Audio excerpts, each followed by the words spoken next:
Hello and welcome to the U classes. Now आज Vladimir Putin ने ये कहा है कि जल्द से जल्द सैटान 2 मिसाइल को रसिया यूक्रेन बॉर्डर पर डिप्लॉयमेंट करने के लिए तैयार कर दिया जाए। अब आप लोग ये कह सकते हो कि आखिरकार मैं ये क्यों कह रहा हूँ कि सैटान 2 क्या आजकल रसिया भारतीय नाम रखने लगा है? बिल्कुल भी नहीं। दरअसल वो जो मिसाइल है वो शैतान के जैसा ही है। अब मैं ऐसा क्यों कह रहा हूँ उसके पीछे भी एक लॉजिक है। उस मिसाइल का एक्चुअल नेम है RS-28। ठीक? अब सैटान 2 मैं इसको इसलिए कह रहा हूँ क्योंकि इसकी जो क्वालिटी है ना वो सैटान 2 लायक ही है। जैसे पहली बात तो ये एक इंटरकॉन्टिनेंटल मिसाइल है, जिसकी डिस्टेंस ही है 25,556 किलोमीटर। यदि कोई 14 मंजिला बिल्डिंग है ना, तो इसकी उतनी लंबाई ही है। 750 टन की ये मिसाइल है और हाँ, एक बार में 10 परमाणु हथियार ले जा सकती है। तो ऐसे में जो अमेरिकन्स हैं, सैटेलाइट के माध्यम से उनको ये पता चला कि इस समय रसियंस जो हैं, मिसाइल टेस्ट पे टेस्ट किए जा रहे हैं।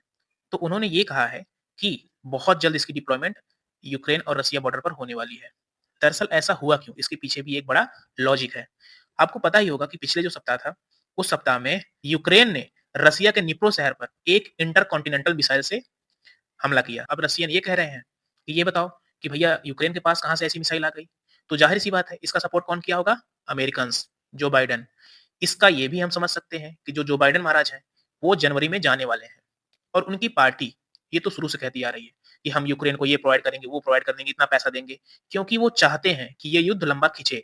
इसमें अल्टीमेट फ़ायदा अमेरिकन हथियार कंपनियों को होगा। ठीक? अब लेकिन ट्रंप ने वहीं क्या कहा है कि जैसे ही हम प्रेसिडेंट बनेंगे, 24 घंटे के अंदर रसिया यूक्रेन वॉर को हम समाप्त कर देंगे। तो बाइडेन महाराज कुछ न कुछ ऐसा ज़रूर करना चाह रहे हैं, जिससे ये वॉर बहुत लंबा खिंच जाए। जबकि रसियंस इसके विपरीत क्या कर रहे हैं? वो कह रहे हैं कि अगर अमेरिकन्स और पश्चिमी देश जल्दबाजी में आकर कोई निर्णय लेते हैं, तो हम भी जो सोचे हैं अभी तक कि परमाणु हमला नहीं करेंगे, तो ये लोग हमको मजबूर कर दे रहे हैं कि हम यूक्रेन पर परमाणु हमला करें। इसके लिए यूक्रेन को भी तैयार रहना होगा। तो शुरू से इस पर इंडिया का क्या स्टैंड रहा है? तो इंडिया का स्टैंड यही रहा है कि ना हम यूक्रेन का सपोर्ट करेंगे, ना हम रसिया का सपोर्ट करेंगे। हमारा स्टैंड शुरू से यही रहा है कि वॉर को खत्म किया जाए, आपस में एक-दूसरे से बात कर कर एक दूसरे हल पर पहुँचा जाए, जिससे ये वॉर लंबा ना खींचे। क्योंकि वॉर से किसी का भी प्रॉफिट अल्टीमेट नहीं होने वाला है, ना उन दोनों देशों का, ना किसी ग्लोबल में किसी कंट्री का। तो आखिरकार इस वार का नतीजा क्या होगा? अब ये वार का नतीजा तो आने वाला टाइम ही बताएगा, क्योंकि सारी चीज़ें बदलने वाली हैं जिस दिन ट्रंप पावर में आ जाएँगे।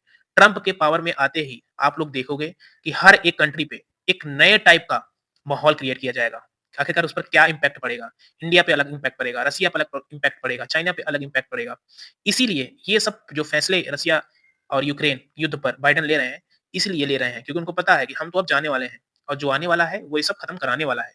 यदि आपको वीडियो अच्छी लगी हो तो please like and subscribe my channel, also share my channel. Thank you.